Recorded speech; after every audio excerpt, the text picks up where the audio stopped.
Hello, this is Mayor Juan Bermudez. As you know, every year we celebrate Hanukkah by having Rabbi Brashevitzky, who's here with us today, come and help us light the menorah, or we help him light the menorah. Unfortunately, this year, as you all know, it's been a very different year. But even though it's a different year, it's an important year to still remember what's important in life, in our lives. And faith is one of those things. So we are going to light the menorah, and we are going to have the celebration. It's just a little bit different. We're doing it virtually this year, but we are making it possible. I want to thank Rabbi Brashevitzky for what he does every year for us during this time and at other times, because he served on our faith-based advisory board for many years, and for helping our community, in particular our Jewish community here in Doral, continue to grow and celebrate. So we wish you all a very happy Hanukkah. And remember, even though it's been a different year, it's been also a year of learning, a year of spending time with family, and a year that's preparing us for a great 2021. Good evening. Thank you, dear Mayor, for your beautiful introduction. And I want to first of all thank our hosts, the City of Doral. Although I'm a resident in Dreidel, but always is a special hospitality in the lighting of the menorah, in celebrating all the holidays for all religions, for all people here in the city. And the mayor has been a pioneer of that, and I really appreciate it. Thank you. May God bless you and continue leading the city out of good health and happiness and much success. As we're about to start the celebration of Hanukkah, like the mayor mentioned, it's been a very difficult year. No one needs to be told that. But what we should take a moment to reflect is the message that Hanukkah gives not only to those who actually light the candles out of their tradition, namely people who have the Jewish faith, but rather the universal message that it has for all of us, every single one. And that is, if you look at the candles, what does a candle represent? When does one light a candle? In the middle of the day, in the middle of the broad sunlight, there's no need to light a candle. It's actually a waste of wax.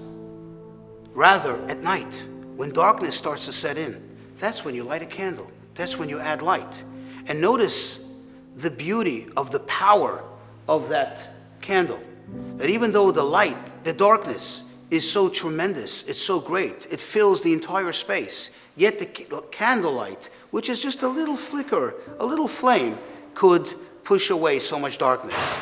I actually invite you to do the same in your lives, figuratively, but also literally.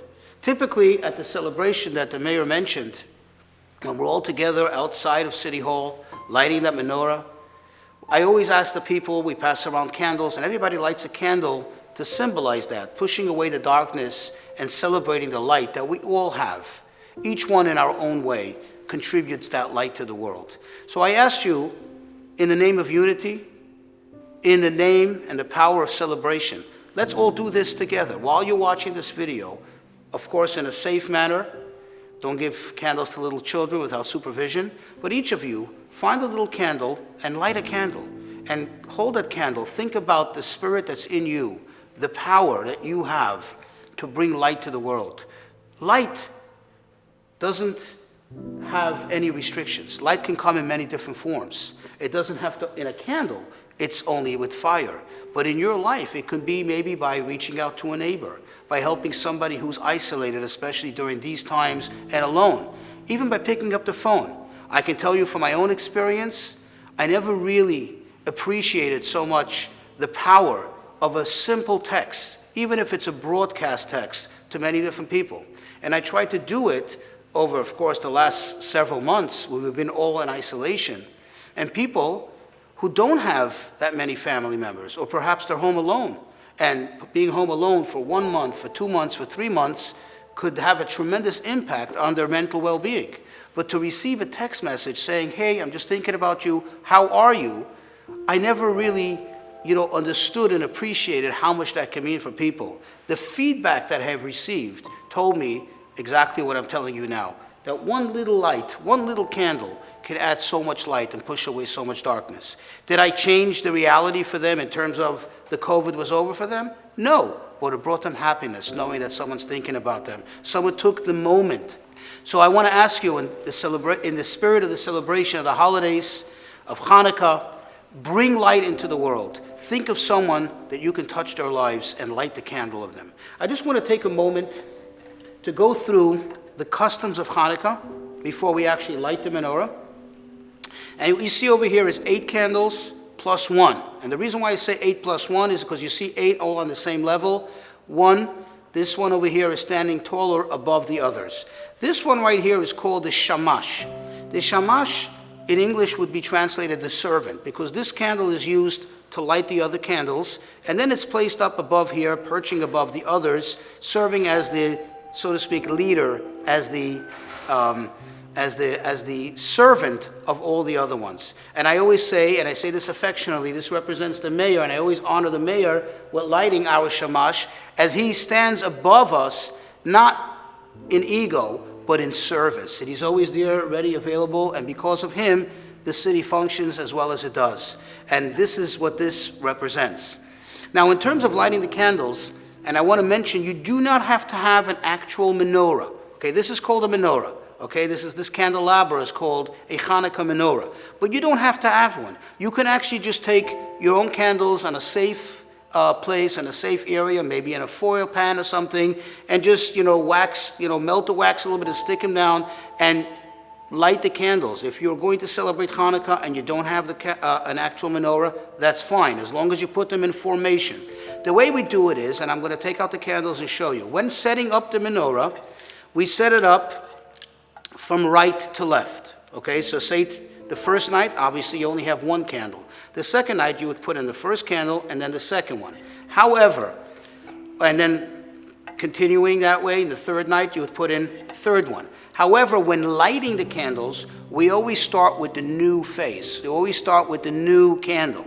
So when lighting the candles, if it's let's say the third night, you would light the third candle first, then the second candle, then going back to the first.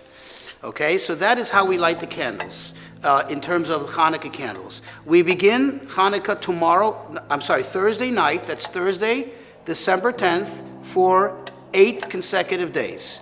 And after sunset, we light the candles anytime after sunset, with the exception of Friday. Friday, in honor of the Sabbath, when one is not allowed to light the candles, we light it right before sunset, and we let it stay that way into the Sabbath, burning on its own till it burns out.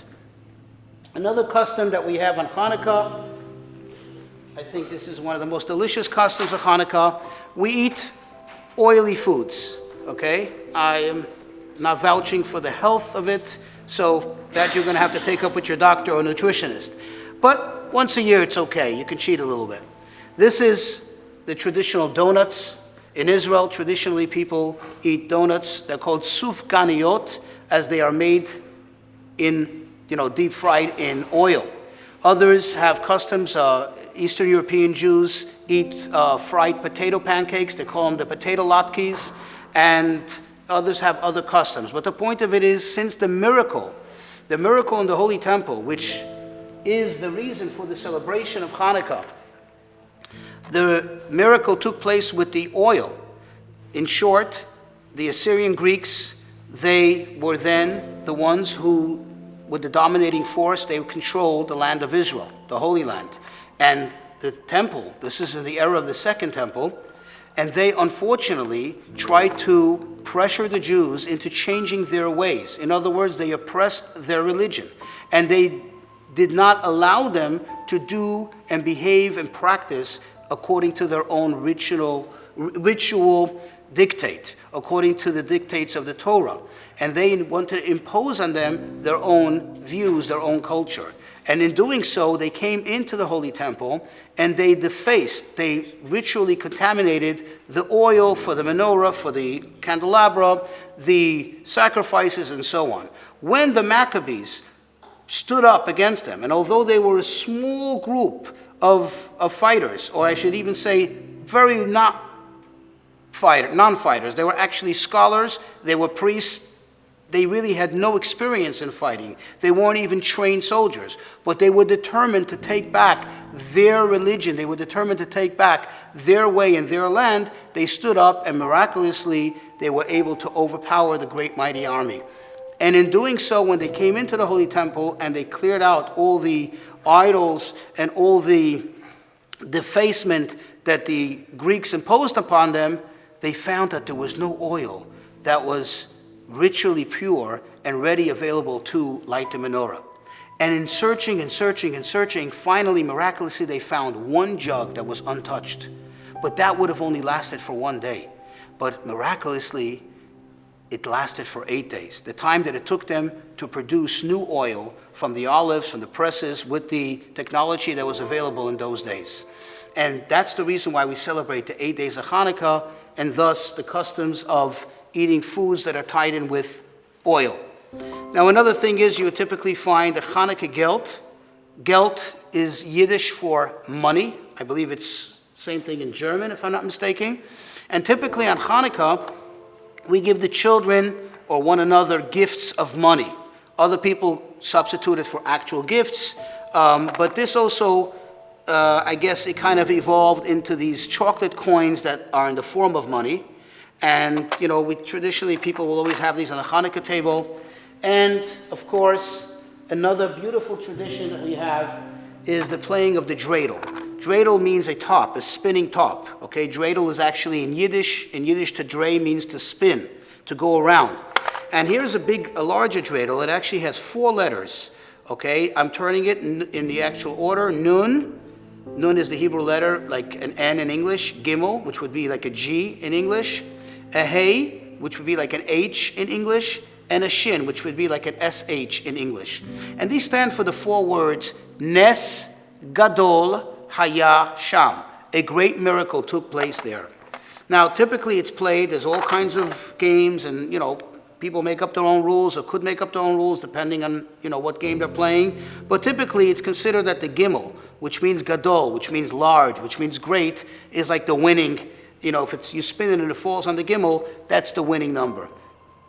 Now, the reason why this became a tradition is because during that era of oppression, they forbade the Jews to study their tradition, to study their Torah, their Bible, and all that's related to it. So they would go into caves and study in secret, you know, clandestine groups of study, of Bible study. But when the soldiers would approach, they would have obviously somebody on the lookout. When they would approach, and of course not to, you know, expose themselves to obvious danger, they would pull out these little tops and play with them.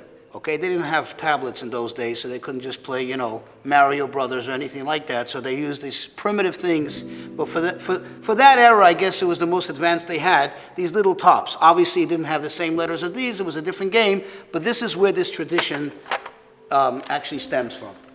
So we're going to go now, proceed with lighting the menorah. And like I mentioned, when we light the menorah the first night, we light 1 candle, and you see it right here on this level of all the candles.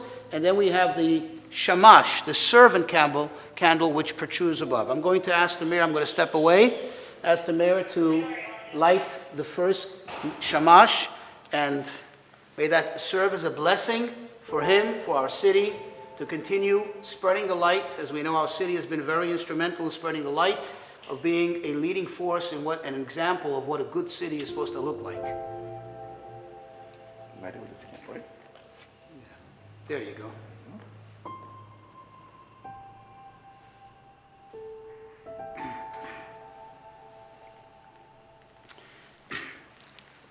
I'm going to make the blessing.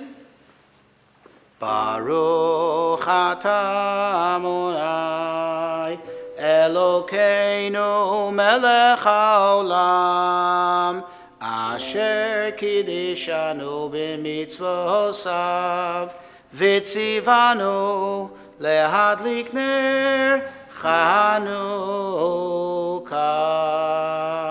Amen. Baruch atah Adonai Elokeinu melech haolam she'asa nisim lavoteinu bayamim hahem bizman hazeh. And on the first night, we actually make also a third blessing. Baruch atah Adonai Elokeinu melech haolam shehechiyanu v'kivanu v'higiyanu lizman hazeh. Amen. Let me just give you a loose, brief translation of these three blessings. The first blessing we said is, blessed are you, God, the King of the universe, who has commanded us with his commandments, and specifically the commandment of lighting the lights of the menorah. And in the second one, we praise God. We say, blessed are you, God, our God, the King of the universe, who has done miracles for our ancestors, and as well as he's done in those days, he does in our days. And in the third blessing, we thank God for bringing us to this auspicious moment and bringing us to this occasion of having the opportunity of doing this great commandment. And with that, we'll light the first candle. And traditionally, there are different songs that are sung after the lighting of the menorah. I guess the common thread in all the songs is that we sing the praise, thanking God for his great miracles, but most importantly, acknowledging that it's not just something that happened in the past, but rather something that continues to happen. The truth is, if we look around, as difficult as life can be, there are so many great things that happen. There are so many good things that happen to us. And I'm the first one to tell you that there are times when I feel down. You know, it's not just perfect every day. I'm not on steroids. Neither should anyone else be. You know, we live life. We have better moments. Unfortunately, we have worse moments. But if we stop, and that's what really the message of the lights are, Hanukkah, when we take a moment, we take a pause, and we think, really, take stock of everything, we realize how many good things happen in our lives. Those things that maybe in the moment we don't attribute them as being miracles. But if we really look back, take a step back and look at them and look at life, as I was talking to the mayor before we started, yes, it was difficult this year. But look how many good things we have. We're all here. Our families are intact. We can celebrate. We can't celebrate outside, but thank God for technology. Thank God for these mediums that we have, that we're able to reach each other, even though we cannot physically touch each other. We cannot physically give each other a hug, but figuratively, we can think about each other. So there are so many great things that happen, so many good things that happen, notwithstanding, or maybe in spite of, or because of, even, everything that's happening in our lives that doesn't seem to be so good. So I want to take this opportunity again as a blessing, as a prayer for the mayor, for the city, for all the wonderful staff here in the city, and for our continued brotherhood and sisterhood. We're all in it together. We all live in a city. We all live in a county. We live in a country. We live in a world. We're all part of the same thing. We're all God's children. And we're all here for a purpose. And we can make it even more purposeful by being kind to each other, by leading a more meaningful life. More meaningful life doesn't mean we have to fly to the moon, or we have to invent, or come up with something better than sliced bread. That's not what it means.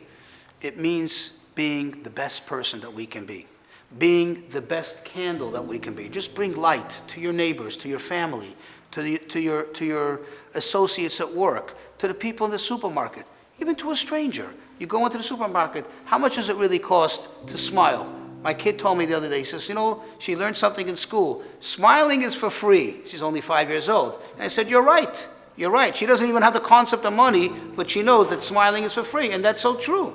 How much does it cost really to say hello to someone? I see people in the street when I walk on the Sabbath to the synagogue. We don't drive on the Sabbath. We walk. I have no idea who these people are, but I make it a point to say good morning.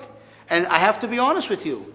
There are times when I get this shocked look back, like, what's wrong? I just said good morning. In other words, we have to be pleasant to each other. Let's be lights. Remember, this candle doesn't discriminate. It doesn't care, and it doesn't know, and it doesn't bother to know who it's giving light to. It gives light to everyone. Let's be kind to each other. Let's bring light into the world. Let's make the world a better place. Shalom, happy Hanukkah, happy holidays, and may God give you and all of us much health, wealth, and much time to enjoy it.